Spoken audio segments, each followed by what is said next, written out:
Let's go. All right, I hit the button. Hey, everybody. Hello, Facebook. What y'all doing out there? Hey, everybody. You're number one. You're number one. It's Friday. Hi. It's Friday. Feel free to go ahead and get in your bottom desk drawer. You know what I'm saying? It's Friday. Hey, what'd you say the other day? Someone told you they were going to buy a fifth for the fourth? And drink it on the first. Drink it on the first. Ah, Lord have mercy. That's a good one, I'm telling you. Hey, how's everybody doing out there in crypto land? You know, if you're Facebook feeling, world. If you guys and gals out there today are feeling like you need a fifth, you are not alone. Someone told me yesterday they were going to buy a fifth for the fourth and drink it on the first. And I said, well, yesterday was the 21st. That counts too. Yep. So summer is off. My nose right here, but I didn't get punched in the nose or nothing. I think I did it in my sleep. Okay, whatever. Whatever makes you feel better. I think Glory might have done it in my sleep, actually. Whatever makes you feel better, buddy. It makes me feel a lot better. Yeah. Hey, Albert. Whatever makes you feel better. If that's what you need to tell yourself, you know, you get hit in the nose. It's all good. Yeah. So, I keep worrying because, I move around a lot in my sleep. You don't say. You mean you don't lay still in your sleep? I would have never guessed that one. No, yeah. But my nightstand's right there, and sometimes I'll get out of bed, like I kind of lurch forward or to the, and one of these days I'm going to clip that nightstand. I know it. And I'm just, I'm scared. Maybe I should put some padding on it. Yeah. But push it a little further away from the bed. That's a good idea. I guess I could do that. I wake up in the mornings and I sleep on my side. I wake up in the mornings with my arm like this, and my hand is on the wall. What do you call that? The bedside table. Oh, the bedside table. Yeah. It's like, okay, it's there. And I wake up and I feel that it's on the table. I was like, okay, that's interesting. Yeah. So maybe I need to take my own advice and kind of stretch it out a little bit. Well, I told Glory plenty of room. A longer bed, because by the end of the morning, my feet are usually off the end of the bed. Are you specifically really tall? I sleep like this. So my hand's up by the wall. I'm like Superman'd out. It's funny. But she's like, hey, Albert, that's a great achievement for today. I'm super proud of you, buddy. Hey, 13.1 miles today. Yep. 173. Man, you're down like my size, buddy. That is awesome. I'm super proud of you, Bethany. What do you mean you already started with the fifth? Oh my goodness!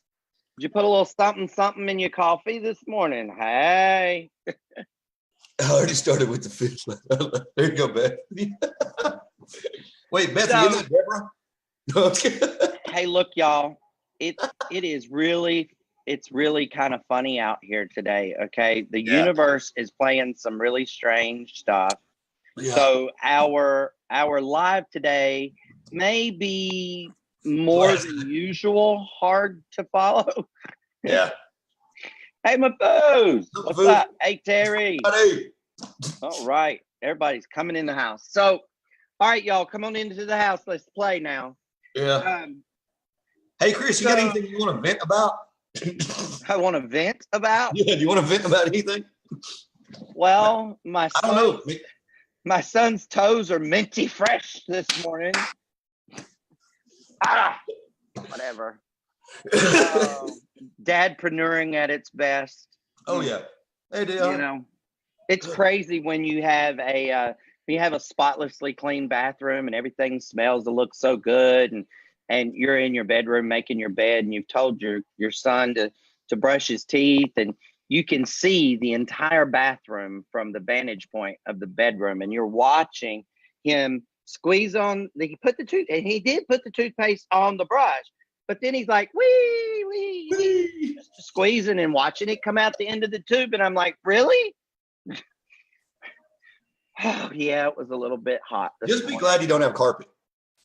No, but I have those memory. Well, I know you got the rugs, in the bathroom, but at least it's not like white carpet. Dude, there was so much in the floor, it squished between his toes. Okay. Had to throw him in the shower to wash his Well, feet. there's a lot of toothpaste in a toothpaste tube. You Think think, how long a tube of toothpaste lasts. It lasts a long time. dude? Well, there's half a tube left this morning, but What I kind got of the toothpaste was bathroom it? cleaned up again. What kind Oh, was it's it? that Crest for Kids, Crest for kids. the blue sparkly crap. Yeah, I got glitter in it or something. Yep. Oh, Well, my daughter has since we're talking about our kids, my daughter, I got a picture this morning. My daughter's got I go get her on Monday. But you got blue and green hair. dude.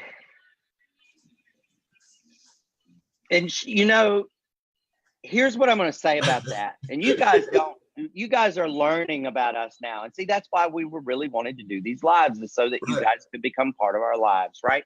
So y'all don't know this, but Nixon's been gone for like, I don't know, 2 weeks now and been with her mother. She could have 3 or so, I think. Okay, well, she could have. If her It's mother Seahawks colors. so Yeah, nice pretty much in and Seahawks colors. sweet, right? If her mother wanted to be so nice and sweet and allow her to do such a thing, she could have done that at the beginning of her stay with her mother. And therefore it would be primarily mostly gone by now. Yeah. But no, Mama decided to torture Daddy and let her have it, the weekend before she comes home. Yeah. So I can see where that would kind of push my buttons just a little bit. I'm just saying. But, you've been really good about it, Joe. You've had a really great outlook on it. So I applaud you. I applaud you. So what are we going to talk about today? Pop shaves the Adidas thing in the back of her head. Yeah, we'll just shave a Bitcoin in the back of her head. That's what I was saying. That's what we should do. Why not? Oh man, it's nuts though. Then anything else? Then how do you feel about the banking system, Chris? Oh my God. Do we really want to talk about the banking system today? Okay, John.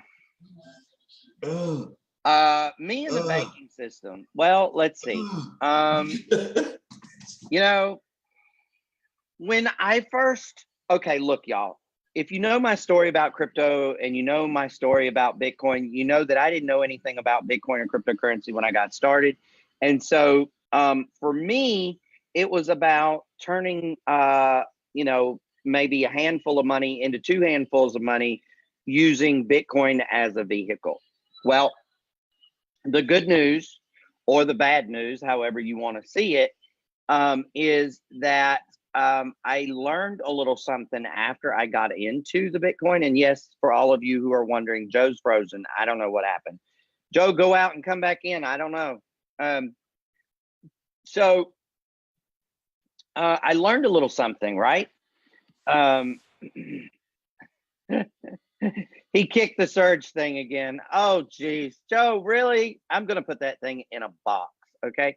So here we go. We're talking about the banking system. And so after I got involved with Bitcoin and cryptocurrency, right? Like I learned and I learned what Bitcoin was really all about. I read the white paper. And hey, by the way, if you haven't read the white paper on Bitcoin, do yourself a favor and just give yourselves a coffee break, a water break, whatever, and sit down with the white paper on Bitcoin. It's really, really interesting. I learned a lot from that.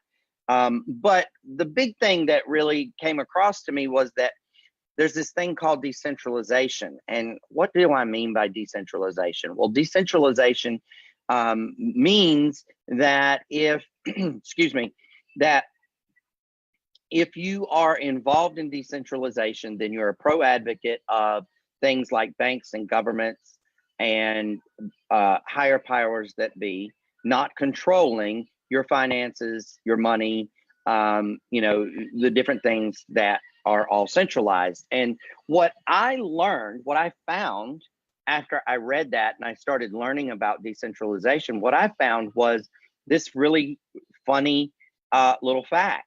And that fact is that our entire lives are centralized, y'all. Our entire lives are centralized. For real.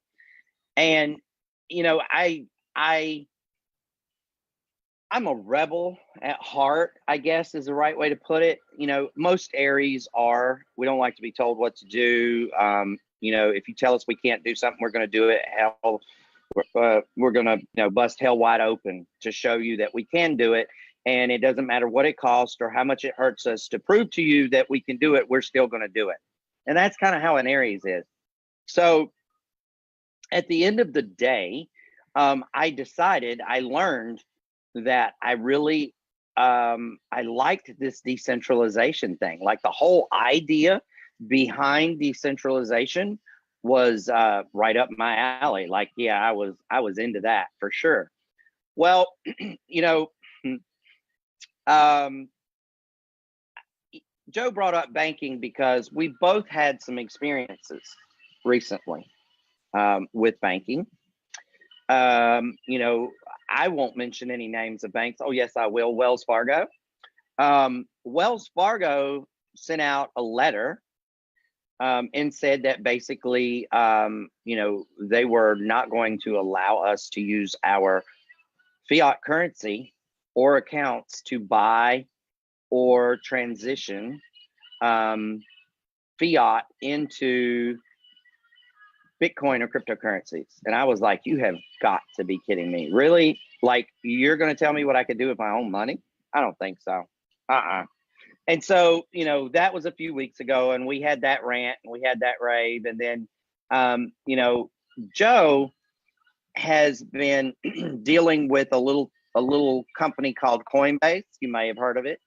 And Coinbase has really done some crazy stuff to Joe. And he linked one of his business bank accounts to Coinbase. And, you know, through no fault of Joe's or Gloria's, Coinbase mysteriously charged them and or used approximately $100-ish of Joe's money just out of the clear blue. Hey, you're back. Hey, what's going on? Were you telling them the story? Yeah. And so I kicked the surge protector again.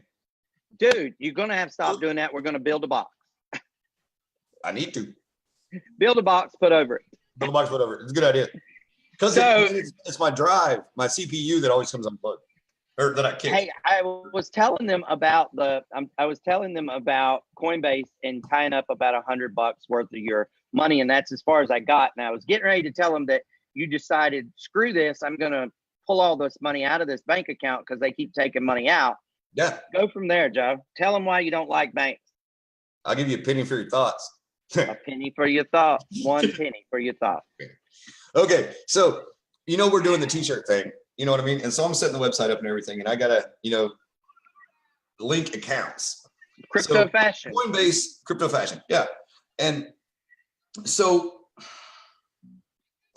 I go to link the accounts, but I pulled all my money out of this certain account because it's simply for certain things. You know what I mean?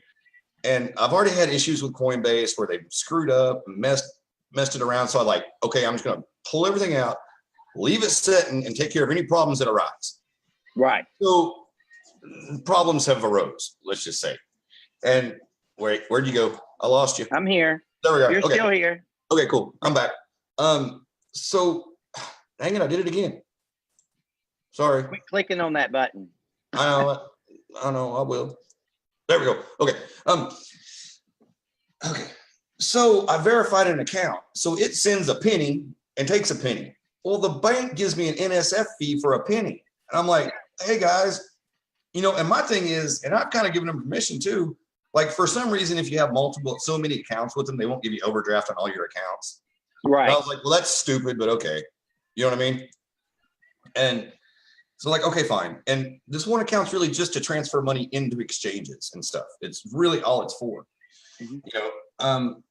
And I move a fair amount of money through this bank, you know, and it's a local hometown bank, you know, and I've got 4 or 5 accounts with them. You know, I've got corporate level accounts. I've got, you know, payroll accounts. I've got, you know, because of the different businesses and stuff, you know. So I don't know. At this point, they're supposed to send me an email because they hit me for like $33 over a penny. And I called them. I was like, dude, the penny wasn't even gone. Like they took it and put it right back in. Like, I mean, it's a couple, maybe a second or two. You know what I mean? Boom, boom. You know, it was just what makes it worse is you actually let them know that you were going to be using this account for this purpose. I told him exactly what it was. And the account's been notated that there were some screw ups and this and that. And like, there's notation, or there's supposed to be notations on it. I don't know if they notated it or not. You know what I mean? But I told them, you know, I was like, so I'm at you kind of have to have a bank account sometimes. You got to just kind of laugh though, bro. Oh, I know. I've just been laughing about it. I mean, I got a kid with blue and green hair. I'm not worried about, and it's not that I'm worried about $33. You know what I mean? But because of all this, I've got money in Coinbase that I can't access to do other stuff with. And like everything's, you know, right now in the market, right now, everything's real low. So I'm like, boom, boom, boom. And I'm like, and I can't buy without linking other accounts. It's a mess. It's just a mess. So it's basically, be okay, Joe. Oh, I know it'll be okay. But, you know, so from now on, it's, guys, I'm going pretty much pure crypto. That's, it's just, you know, with some stuff I can't, obviously, but. So you're a high proponent of decentralization at this point. Oh, yes, I am. Yeah. Over a penny. Joe, I'm going to just tell you, you know. And then the lady tried to argue with me about what overdraft protection is. She's like, well, if you had overdraft protection, you'd still get a thing. I'm like, no, I don't. It's like, no, you don't. It's like, no, no. Oh, Lord, have mercy. And it's hard to tell the people at the bank that you know more than they do, but I do. I mean, I know more about the finance industry than your average bank teller. You know what I mean? Well, see, here's the thing is for the most part, they just hire people, you know, like training is out the window. Yep. You know, keeping people long term that know what's going on and have some good customer service skills, that's out the window. You know, you can't, in this day and age, you can't depend on anyone, one, being nice. Well, that's true. Yeah. Or two, really having what I remember as a kid. I remember customer service. Like, let's talk about customer service for a minute, right? Like, you know, I used to run errands with my mom, especially during the summer, because my dad was usually on the road, and I'd go run errands with mom, and you know, my mom was a very petite, small little lady. She was 98 pounds soaking wet and about 4'11". Okay, and so my mom and I, we would take one whole day and we would drive into town. Now, Joe thinks he lives in a remote place, but I got news for you, Joe. The little town that I come from in Virginia called Claremont, we have about 310 people, and over half of those are seasonal. They're not residents. Oh, wow. So when I say that we drove into town, I literally mean like we put coolers in the trunk of mom's caddy, right? Yeah. To bring the cold storage food home because it's a 45-minute drive from the grocery store. Yeah, it's not like me going to Rogers or Fayetteville. Yeah. So, you know, at the end of the day, I'd go with my mom. We'd stop, you know, on the way out of town. We'd stop about, I don't know, 10 miles from the house. We'd stop and we'd get a Coca-Cola, right? Mm-hmm. And we'd have gas put in the car. Mm-hmm. And the man put the gas in the car. They pumped. Cleaned your windshield probably too. Probably checked the oil. They checked the air in the tires. They checked the oil. They washed the windows, you know. And by the time we got our drink and our snack or whatever and got back to the car, the gas was in the car and it was ready to go. Mm-hmm. And, you know, that's one example of service. Okay. Yeah. Then we would leave there and we'd go to the bank and we'd usually make some deposits and withdrawals. And, you know, I remember this one time where, you know, because I remember checks, like the card. No. They didn't have the cards in. Had to write a check. Yeah. And, you know, I remember my mom one time went to put the check in the drawer for the teller, right? and the wind blew, and my mom was little. Yeah. She could barely reach the drawer, and the check flew. Well, the lady in the drive-thru said, "Don't worry, Mrs. Hanks, I'll get it. Just stay right there." She goes out the bank, tracks down the check, goes back in the bank, she cashes the check. She asked my mom what denomination she would like to have, not just here's your money, asked my mom, can he have a lollipop?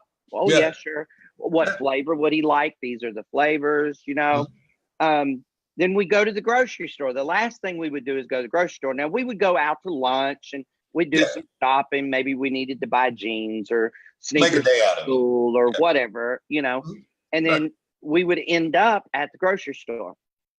The damnedest thing happened at the the darnest thing happened at the grocery store. I'm sorry, y'all.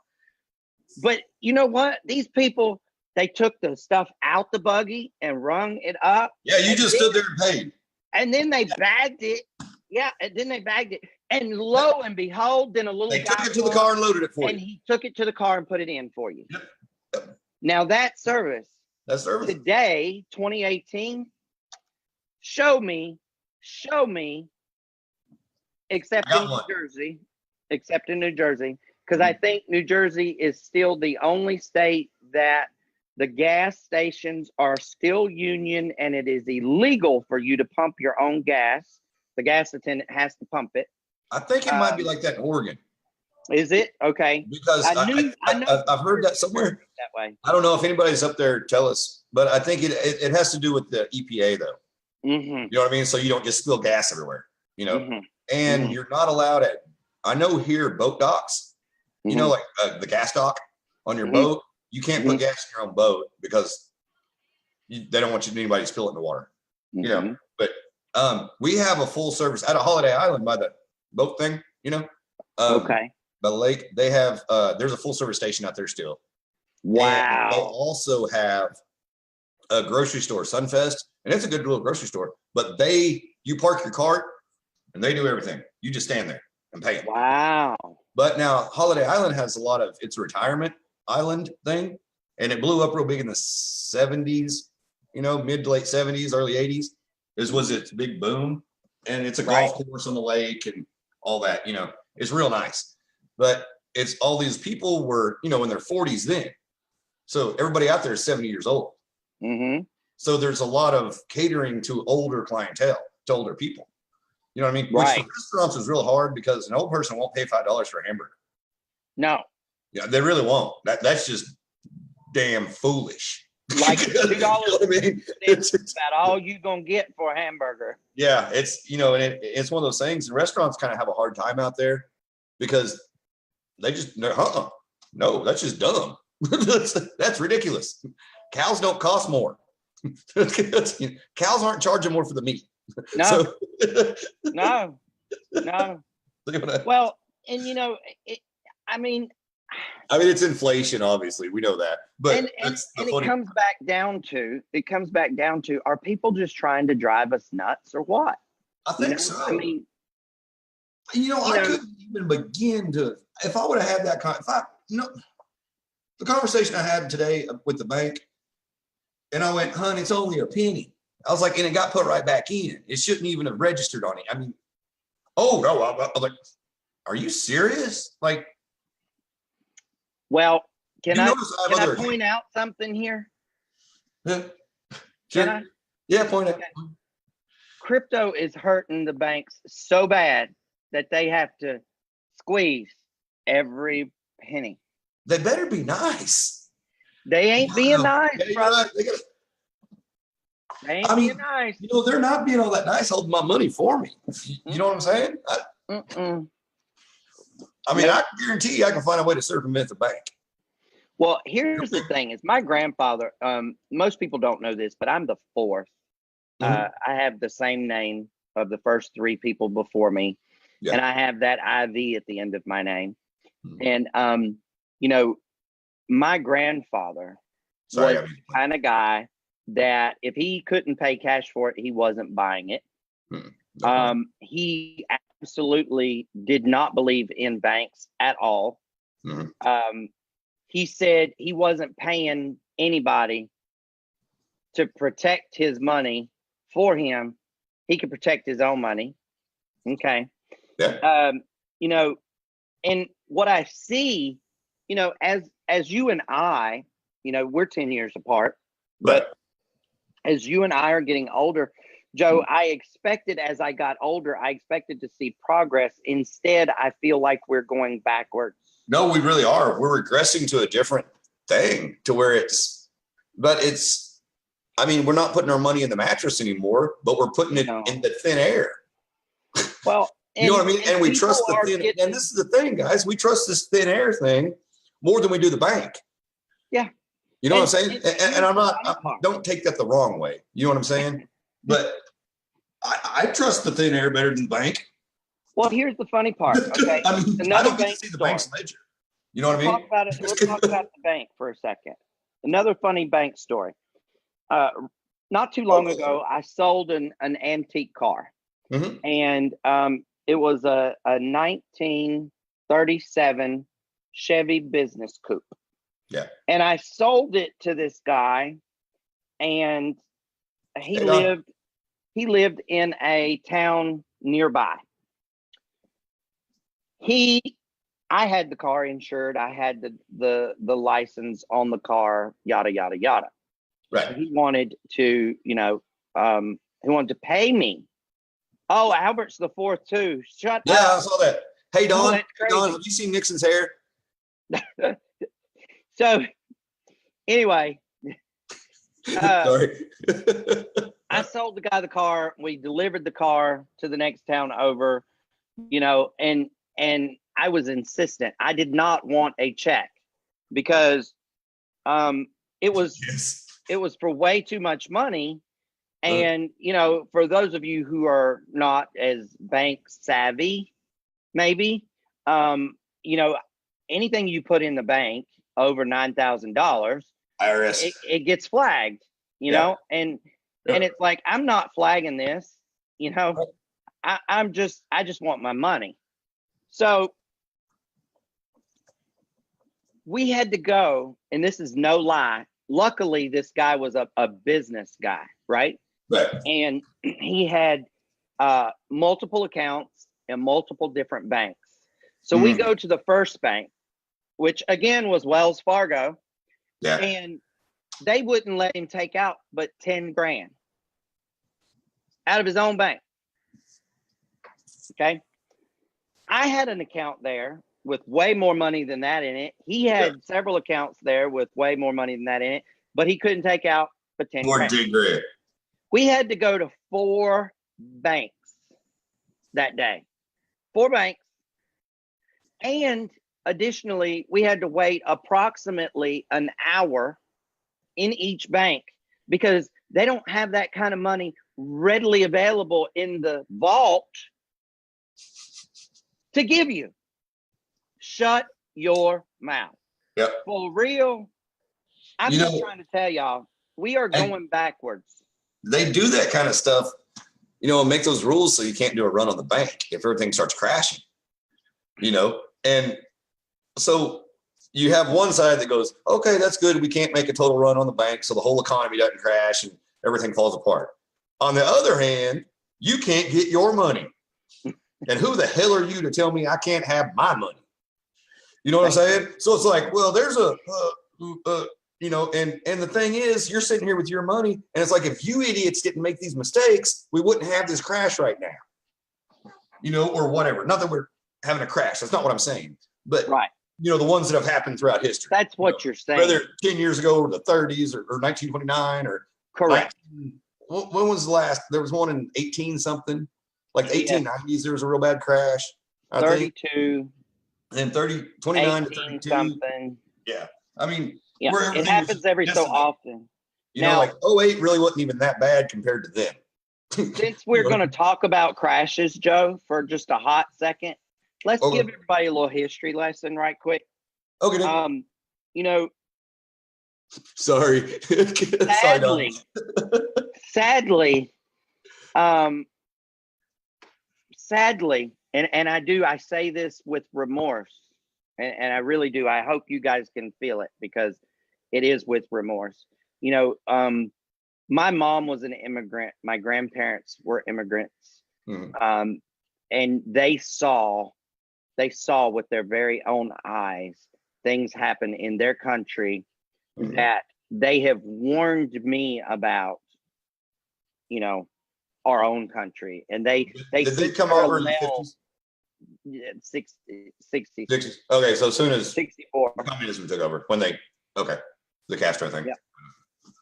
And so they warned me to look for certain things. Yeah. And I've looked for certain things, and I see certain things. Mm-hmm. And what I'm going to say is going to really probably blow your pants right off of you. So if you're standing up, you might want to sit down. But these crashes, y'all, they are beneficial for countries. Okay. Yeah. Now, just take in what I'm saying. I'm not trying to get all radical here or anything. I'm just making a very logical, truthful statement. They are beneficial for countries.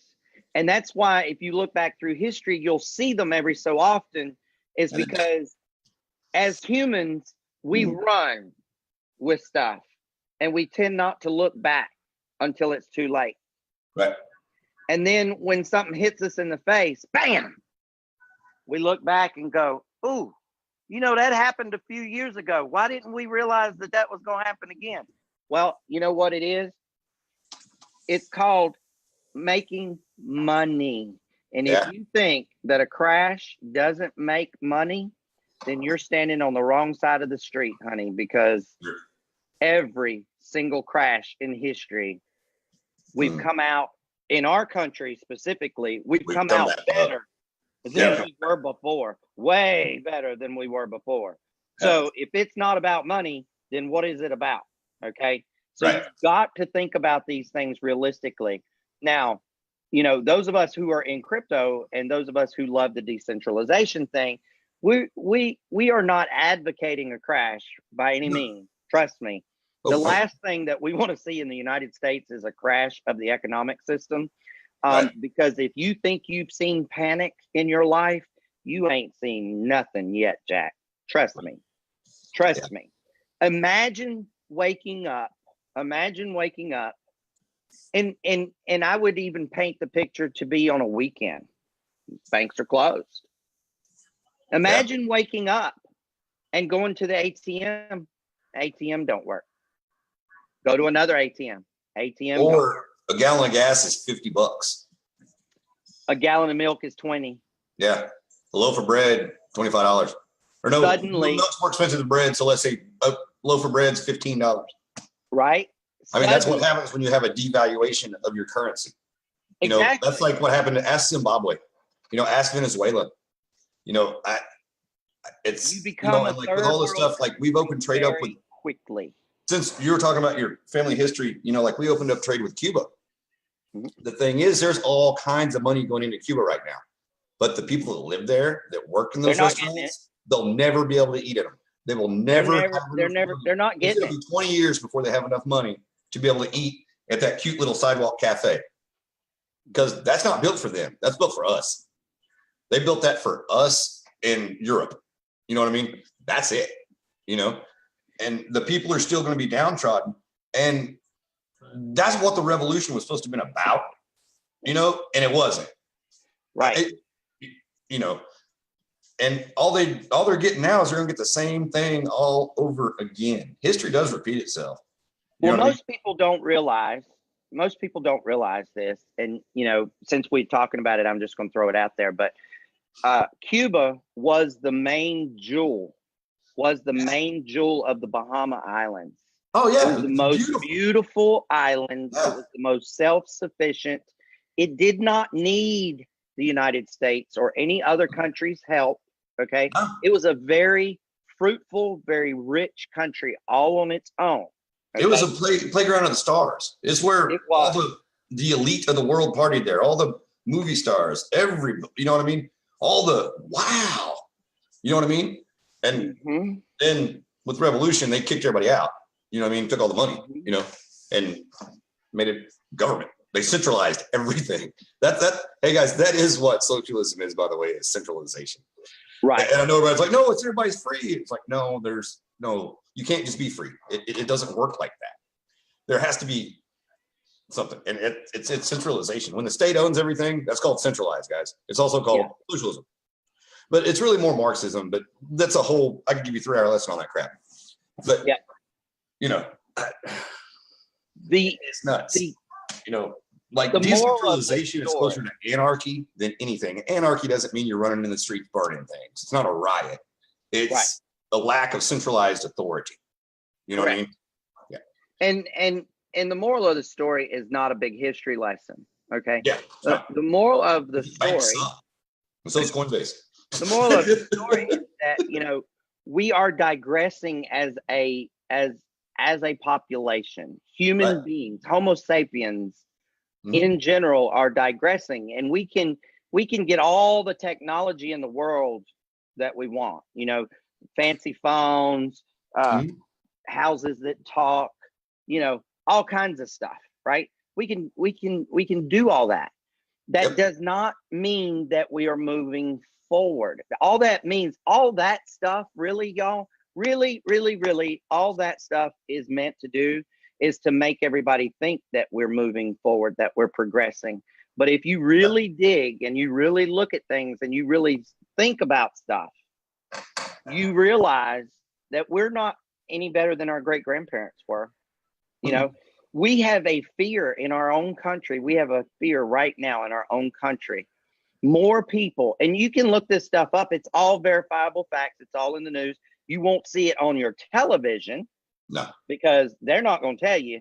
But if you really get into some real news sources, you'll see that more people have removed their funds from the banking industry than ever before. Right. Well, if ever before, listen, guys, ever before. Hello, that's a pretty colorful word, right? Ever before. Ever before means that we're back when our great grandparents were going, I'm not putting my money in that thing. Why would you have to think about it. You know, we look at how strong our economy is and this, that, and the other. The United States dollar is actually worth 4 cents. Shut up, Joe. You know what I mean? It is. It's worth 4 cents.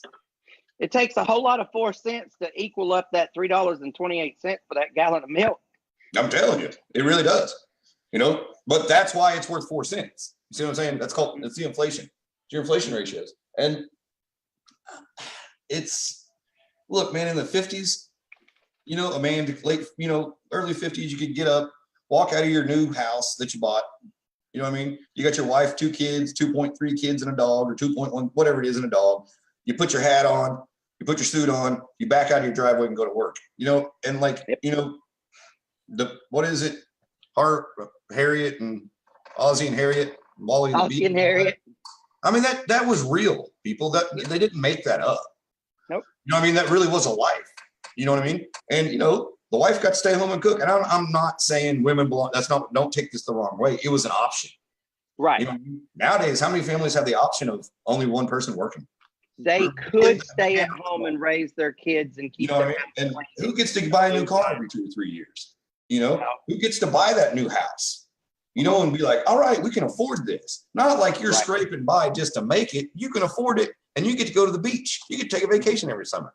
You know what I mean? You get to go buy hot dogs at Johnny's baseball game. You know, and Christmas, everybody gets new bicycles. You know, that doesn't really exist right now. You know what I mean? That there's not just hey, you can get up and go to work and make it. It's pretty tough. You know what I mean? And people are more stressed. We do other things. But you also got to think, we're all kind of on the outside cusp of this. You know what I mean? We are out of the box thinkers, or, well, you probably wouldn't be here listening to me and Chris, and we wouldn't be involved in what we're doing because we're the major minority of the world. You know what I mean? By being involved in crypto, anything crypto, or even knowing what it is, you know? And but if those lives could have worked out for all of us, we might have done that. You know what I mean? you're probably sitting there going, okay, Chris, okay, Joe, that's great. And we, and I know that everybody that's on here probably agrees with us, and everybody that's going to get the replay probably agrees with us.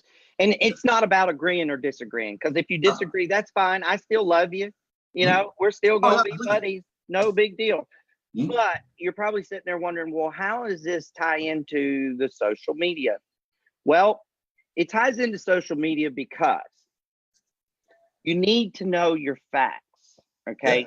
Now, this is what I'm going to say, and you guys are going to, oh boy, get ready for the mail on this one, Joe. What are you going to say? Oh, God. All right, so I'm going to be as tactful as I can be. Thank God that today is not yesterday's horoscope. Hallelujah, Jesus. But this is what I'm going to tell you guys, okay? The television and the radio were designed. They were designed to distract and subconsciously change your way of thinking. Yeah. Okay. All right. So everybody probably pretty much agrees with that, right? So now we have this thing called the internet. Right. And we have Instagram, and we have Twitter, and we have Facebook, and we have all these other things, right? So, all right, Twitter is the new radio. Yeah, it is. We've talked about this before. Right. Did you talk about this out loud, or just me and you talking about it? I think we did a partial part of it on the show, but I want to tie this in so people understand, because we weren't talking about social media then. I'll be right back. Yeah, go ahead. So Facebook is the new news media. Okay. Now here's the really crappy part about this, y'all. And you're not gonna believe this when I tell you, but anybody can run anything they want to run. Ads, news clips, whatever. Anybody can run anything they want to run on social media. Okay. Now, what does that mean? It means that more than ever, we have this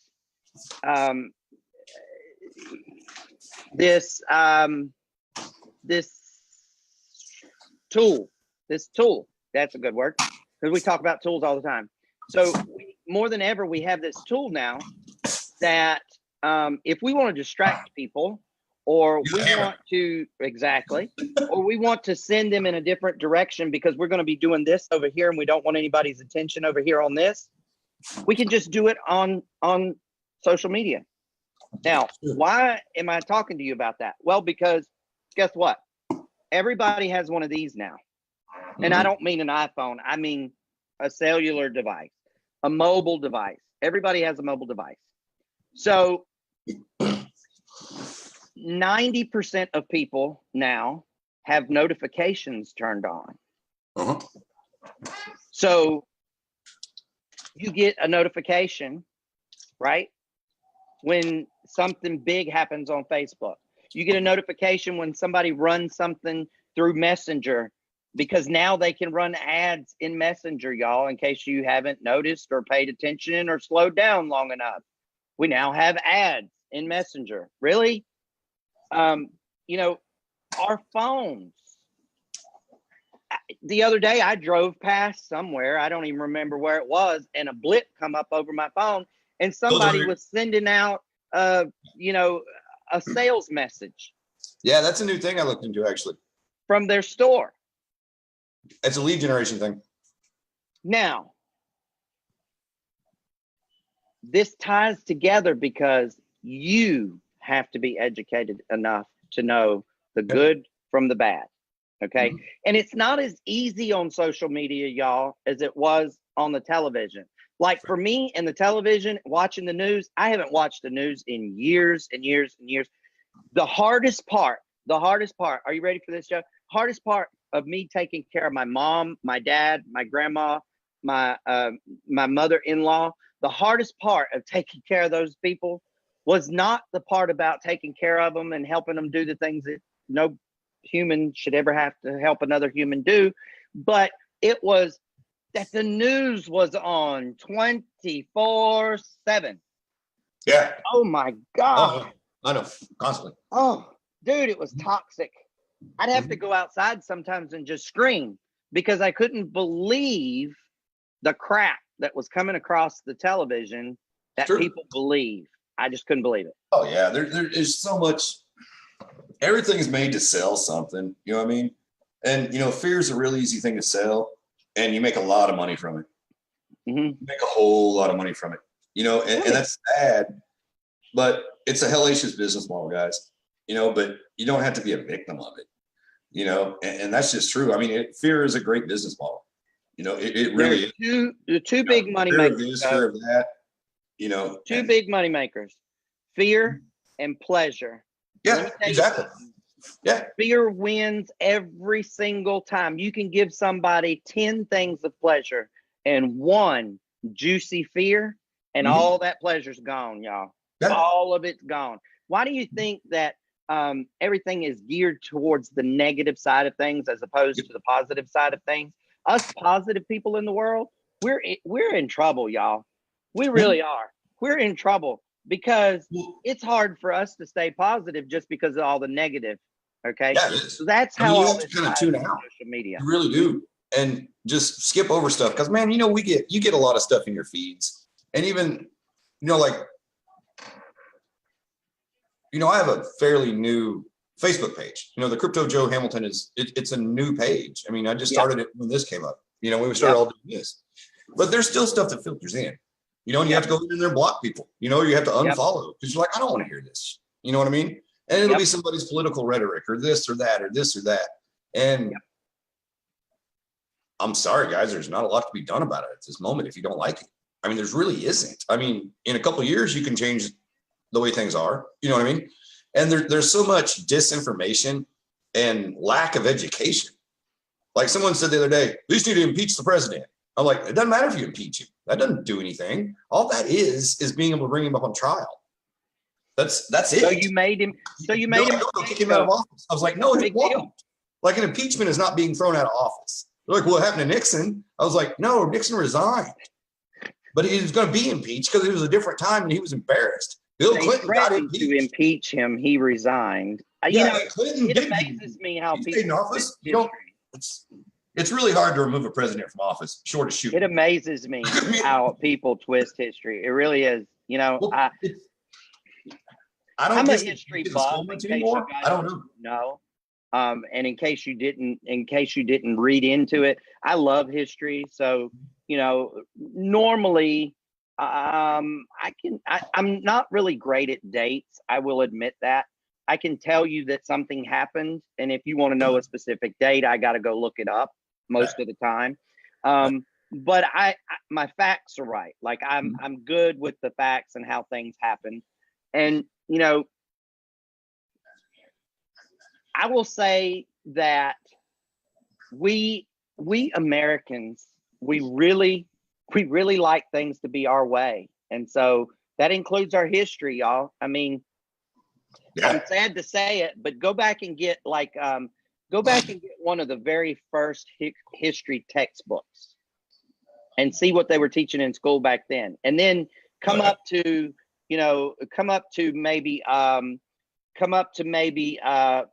like your grandparents' age group and get a history book. Okay. Yeah. And then come up to our age group or my age group, because I'm 10 years senior of Joe. So come to my age group and look, and then go to Joe's and look. And let me tell you, what they're teaching my kid is nowhere near close to anything that was even remotely what we learned in school. Okay. Right. So it's up to us. We talk about being dadpreneurs all the time, and business people. As business people, okay, we have to teach our kids, not the school, okay? Right. It's up to us to teach our kids right from wrong. It's up to us to teach our kids true history. It's up to us to explain why this person's skin is darker than this person's skin, and they come from a different country than we do, okay? Yeah. It's up to us to do that. Okay. Yeah. And I think personally, I think that we have gotten so lazy that we want everybody else to do everything else for us. And that's why a lot of people in direct sales and network marketing are not successful. It's because they want everybody else to do it for them. Well, that's not how it works, y'all. Right. That's not how it works. Nothing was ever built that way. Nothing. Even the money man, listen, y'all will argue with me, but I will argue back on this one right here. Even the money man works. His work looks different. Yeah, but he still works. Than yours or someone else's.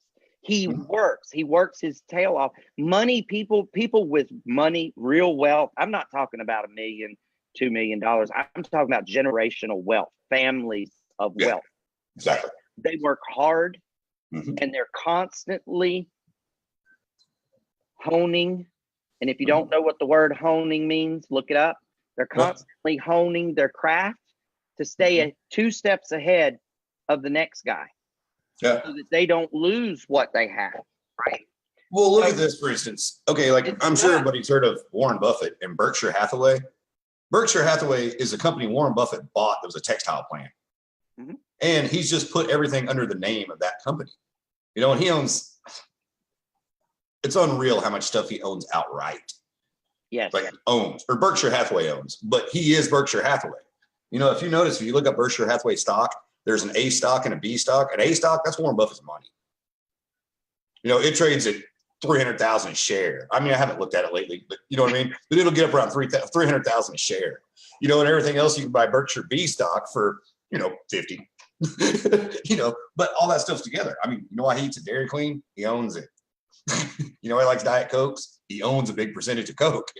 You know, dude, and people don't realize this stuff. And don't get mad at money. People get mad at money and get mad at people with money, but they work to get it somehow, some way. Don't get mad. Or they're not going to have it. Oh, and hey, Albert, I wasn't being political about that. I was using that as a just a example of things that you see on the internet, because we see a lot of that stuff. And just to stay away from all that, regardless of how you feel. You know, I make a point not even to comment on stuff because I'm like, no. I mean, I learned that from bartending. I went 20 years of my life without an opinion because I was standing behind a bar. You know what I mean? Hey, man, for $1 tip, I could not have an opinion. Real simple. I'm like, that's a great, you should probably do that. Yep. How do you feel? I don't know. Things are crazy. I don't know. I don't have crazy out there. I don't have any words for that. And anybody that knows me knows I got some words for that. But well, yeah, but I'm not. Yeah. But so, you get into explaining everything, and I just whatever's going to happen is going to happen. You know, people need to understand that money is not evil. Right. Money makes life easier, and if you want your life to be easier, get some more money. If you don't have enough money, look in the mirror and ask yourself why, because you are directly responsible for it. I mean, and it's not a bashing kind of thing. It's a truthful kind of thing. Like because of some of the training and because of some of the stuff that I've been going through recently, I can pinpoint everywhere that I did something wrong and where I lost money. Okay. And you know, some people would say, well, Chris, you're focused too much on the money. No, you use money as a measure of progress. Right. Okay. And a lot of people don't get that. You know, it's not about how much of it you have or how little of it you have. It's how much of it you're creating, because unfortunately in our system, that's how we measure progress and success. Okay. So with that being said, we have really beat the banks up today. And you know what? It's okay. They can take it because they're the banks. Well, you know, Chris, and there's another thing I want to point out right there. You were saying if you don't have enough money, go get it. You know what I mean? Basically, figure out a way to get it. Well, you know, with all the crypto stuff that we do, you can take a little bit of money and turn it into more. Absolutely. You can make $20 work for you, work real hard for you. Yeah. You really can. And now it's going to take your dedication. It's not just, don't just go put something in something and go, oh, what happened? I lost my money. Or, oh, I'm going to be rich. No, you have to work. You know what I mean? You have to work. And look, Joe's trying to say there's some risk involved. Work but behind the scenes. at the same time, you know what I mean? What you're trying to say is that most people only see the success. Yeah. And they look at what normally happens. This is what normally happens with somebody. Mm-hmm. We'll use Joe, for instance. Okay. So everybody knows that Joe just got into crypto back in March of this year. Okay. Yep. So what normal people see is that Joe got in March. Mm-hmm. And let's say in December, Joe's a millionaire. Yeah. Because of crypto. Well, what they don't see is all that in between. 38 years before that. Yeah. Okay. There was 38 years before that. Okay. Yeah. And so, people say, well, how it, and I'll just say this, and I'm not going to put a name to it, but there's somebody in our company and they said, well, how can he have an opinion? How can he even remotely weigh in on a decision or know anything about what we're doing? Well, I'll tell you exactly how he can, because number one, he's had 40 years before his success in cryptocurrency. But most people only see from the date you got involved with whatever you got successful with to the date that you became successful. So in their mind, hey, that's quick, fast money, man. That's it doesn't work that way. No, it doesn't. It really doesn't. It doesn't work that way. Well, and you have to know, wisdom does come with age. You know what I mean? Mm-hmm. And you're going to lose quite a bit before you win. I mean, unless you're just real lucky. You know what I mean? Or just an absolute brainiac that I still say you're going to lose before you win. You know what I mean? But hey, man, maybe you've lost for enough years that it's time to win. You know what I mean? Maybe you got a win coming your way. Maybe that's that lucky thing coming your way. And like Steve always says, don't discount luck. Luck's the best thing on your side. And also, boom. You also don't want to leave out the fact that if you talk to anyone who you think is successful, and success looks different to everybody, y'all. It's true. So if you talk to anybody that you think is successful, I guarantee you that person will tell you they failed and messed up way more than they were ever successful. Well, it's like, time. There's a Thomas Edison thing. He tried 10,000 times. He succeeded one. 10,000 light bulbs. 10,000 failures and one success. Look what we got. Light bulbs. Light bulbs. Yeah. So you're on the East Coast, you might have Con Edison power too. I mean, you know what I'm saying? It's just, but hey, I want to tell all of you guys that we love you. We thank you for hanging out with us. Everybody stayed with us for the entire time. We know that a lot of social media stuff, y'all, it's deeper. Like, I want you guys to really get the deep end of it. I don't want you to just get the surface or the superficial stuff. I want you to understand that there's a psychology behind it, that there's a lot of intricate parts. And so when we have these discussions, which that's what we're doing, we're having discussions, okay? When we have these discussions, you really need to take the parts out of the discussion that help you build your social media, because that's what it's really about. We're tying everything together for you guys. Okay. We love you all. We thank you all. Remember, tomorrow is Q&A day. So bring your questions, we'll bring the answers. You bring the questions. If we don't know, we'll tell you. Would really like to see everybody come with at least one question. It'll be our second Q&A day. I'm really excited about it. Also tonight, if you are in my direct mentorship, we have our oats meeting this evening. So it's time to hold ourselves accountable for this week that we just worked. And also, it's the weekend. You guys, all of you guys, really need to start penciling in your calendars family time. Okay. Look, your kids are only young once. All right. You're only going to be 49 once. I'm only 49 once. This is my summer of 49. I need to do something with it. Okay. So They're not. we're telling ourselves this as well as you guys.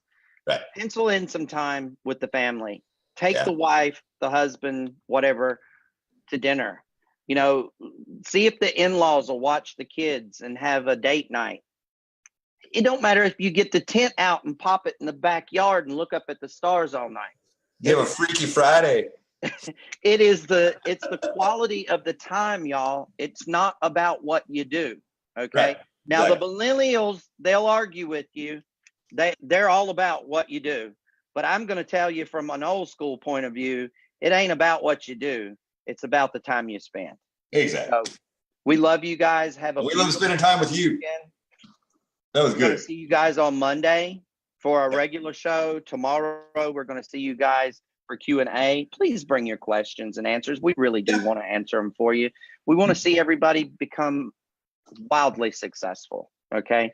We really do. We want each and every one of you to have more money than you ever know what to do with and be able to leave generational wealth for generations to come. With that being said, we love you guys. Joe, say bye. We love you. Bye. We love you. See you guys tomorrow. Bye.